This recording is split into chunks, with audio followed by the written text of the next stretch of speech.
Some alarming video of a woman beaten on a city street while a crowd of people watches. The video of this attack in North Philadelphia came to us from a Fresco user earlier today, so we called police and tried to identify the victim and get answers about what happened. Good evening, I'm Ian Page. And I'm Lucy Noland. And Don Timoney, you were in that neighborhood this afternoon, and I have to say, this is beyond disturbing. It's appalling. It is. It is very troubling, Lucy, and police are investigating. They say they cannot believe that no one stepped in to help. Now, the man who shot the alarming video talked to us about the beating and what he witnessed. He did not want his face shown on camera, and we want to warn you, the video is difficult to watch. This was the disturbing scene this morning in the 200 block of Ontario Street in the city's Kensington neighborhood. The man who shot this video of a brutal beating right in the street does not want his face shown, but did talk to us. The guy was actually on top of the girl and just beating on her. The woman is on the ground, and you can see the man repeatedly slapping her and punching the victim. I heard a commotion earlier, but I didn't pay no mind. Then I came out with the guy on top of the girl.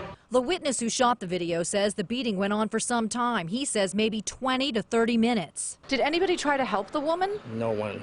Just bystanders, just smiling, laughing, and just standing around like a normal day. You know, like nothing really was happening. You can see from the video that no one appears to try to intervene or help the woman. People are on their cell phones and just watching her being beaten. We don't know if they were possibly afraid for their own safety. We do know someone on the block called police. I don't want to jump in and be a hero and just get hurt, you know. You know, it's bad out here. Do you know the girl? No, I do not. Yeah, so I guess I'm used to seeing stuff like that around here. It's sad. Did anybody call the police? Yeah, they showed up a short time later. Police did respond to the scene and caught up to the man in the video who told them a completely different story, that the woman actually assaulted him. After seeing that video, however, police say it's clear the man was beating the woman and he will face charges. They just tracked down the victim a short time ago to find out what happened, to hear her side of it, and say she is in the hospital right now being treated for her injury. Those images, they're beyond difficult to watch. They are appalling. And we have in our newsroom right now psychologist Dr. Frank Farley. I can't even begin to say what I'd like to right now, because I don't even know how something like this could happen, Doctor. Well, it's a classic, what we would call bystander effect, where something happens like this and people stand around and do nothing. One of the key concepts in this kind of situation is what we call diffusion of responsibility. That is, people look around and they say, well, you know, somebody else will do it. Somebody else will intervene. And so everyone's sort of, in a sense, pointing at everybody else, figuratively, and nobody does anything. And of course, in the era of cell phones and 911, some people will say, well, I'll dial 911 and I'll just stand around and wait for the police to arrive. So this is really a horrible example of the bystander effect. You know, Dr. Farley, it goes beyond people just standing around, which is terrible enough. Some people, you saw them. They're laughing. I mean, the other ones, they're recording. There are people smiling. I mean, what does this say? It says nothing good, let's put it that way.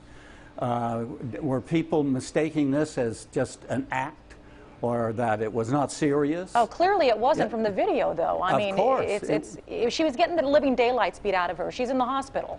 Yes. One thing that crossed my mind is that some people might have been inhibited thinking it was a domestic violence episode.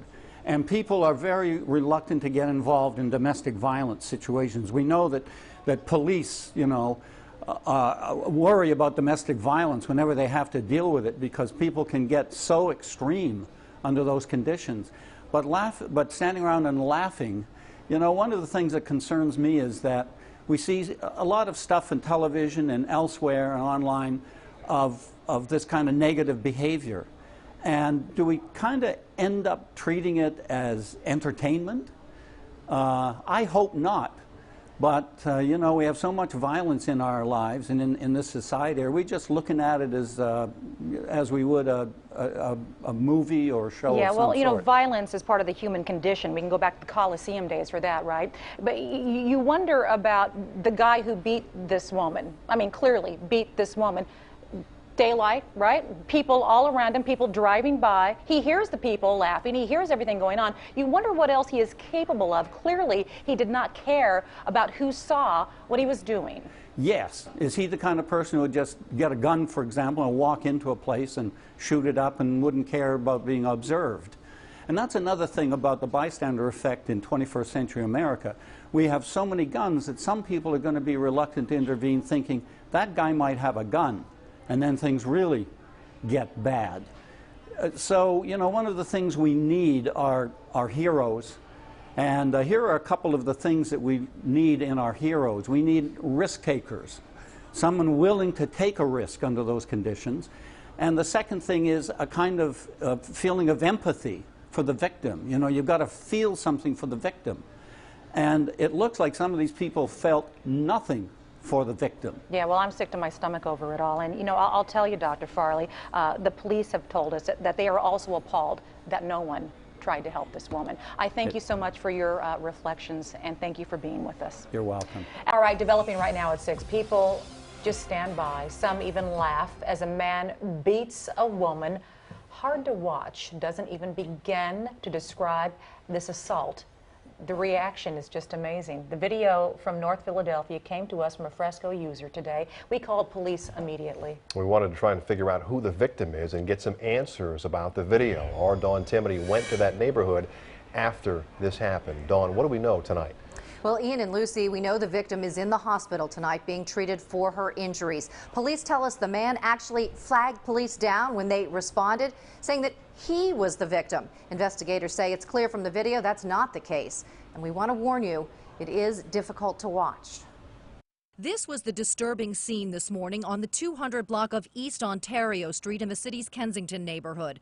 The man who shot this video of a brutal beating on the side of the street does not want his face shown on camera, but did talk to us. And the guy was actually on top of the girl and just beating on her. The woman is on the ground, and you can see the man repeatedly slapping her and punching the victim. The witness who shot the video says the beating went on for some time. He says maybe 20 to 30 minutes. Did anybody try to help the woman? No one. Just bystanders, just smiling, laughing, and just standing around like a normal day. You know, like nothing really was happening. Did you try to help her? No, I was just doing a video. I was just recording. No, I didn't want to get in it. But someone did call police. Officers responded and say they caught up to the guy who told them he was the one who was assaulted. The male gave a completely different story.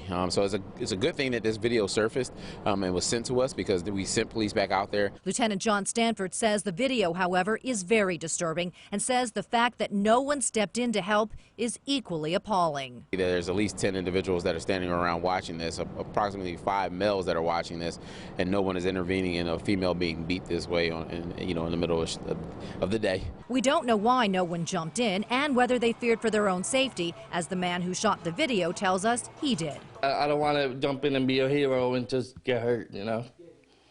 You know, it's bad out here. Do you know the girl? No, I do not. Yeah, so I guess I'm used to seeing stuff like that around here. It's sad. Again, the woman is being treated at the hospital for her injuries. Police want to get a full statement from her once she is able. Police are still investigating, but they say they know who the guy in the video is and that he will ultimately face charges. So this video was sent to us via our Fresco app, raising a lot of questions this morning. It shows people standing by, and a lot of them, some laughing, not stepping in to help, as a man for 20 minutes beats on a woman on a street in Kensington. And the video is hard to watch. The victim was hospitalized, but Dom Timony went out to the 200 block of Ontario Street to try to figure out exactly what happened. The man who shot this video of a brutal beating on the side of the street does not want his face shown on camera, but did talk to us. And the guy was actually on top of the girl and just beating on her. The woman is on the ground, and you can see the man repeatedly slapping her and punching the victim. The witness who shot the video says the beating went on for some time. He says maybe 20 to 30 minutes. Did anybody try to help the woman? No one. Just bystanders, just smiling, laughing, and just standing around like a normal day. You know, like nothing really was happening. Did you try to help her? No, I was just doing a video. I was just recording. No, I didn't want to get in it. But someone did call police. Officers responded and say they caught up to the guy who told them he was the one who was assaulted. The male gave a completely different story.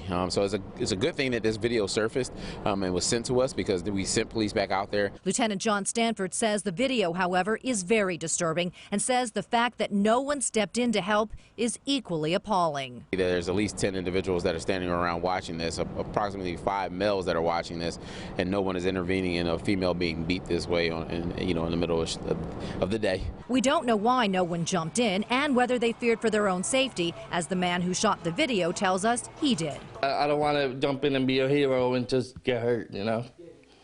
It's bad out here. Do you know the girl? No, I do not. Yeah, so I guess I'm used to seeing stuff like that around here. It's sad. It's very sad. Dr. Archie, good to see you. Ah, good to see you too. Now, hey, Alex.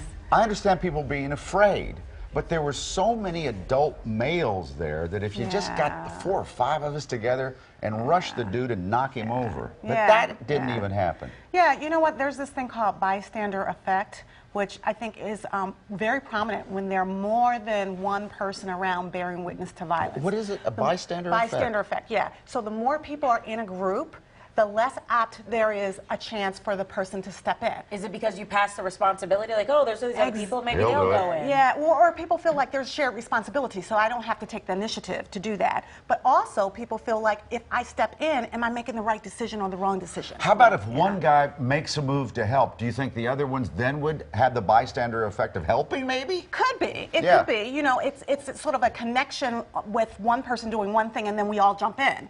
You know, but if there are people that are not jumping in, that could be, you know, a problem for the person that's being victimized.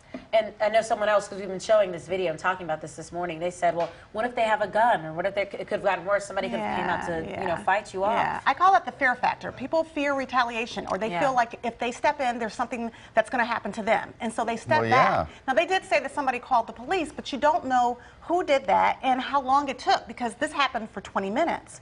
And the other thing we need to pay attention to is that we don't bear witness to violence every day, all day.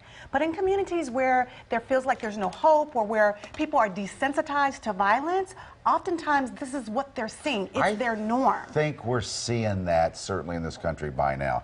Desensitization, being desensitized to so much violence in the world. Yeah, I mean, and so subsequently it becomes the norm, and so we say this is appalling that no one would step in. But if you see this day in and day out, and you have a sense of hope and desperation and despair in your community where you don't feel like people are going to step in, that becomes a problem. There's not, you know, there's that feeling that we're already hopeless and no one really cares about our community, so why should we care about? Or even more than that, I guess this is for younger people, or maybe not even then, but people want to put this on social media. They're like, oh, let me hope and get this on my Snapchat, put this out there. And we saw this, unfortunately, with the case in Wilmington with Amy Joyner Francis. Exactly, in the bathroom. As a matter of fact, I'm talking about that with a bunch of teen girls on Saturday.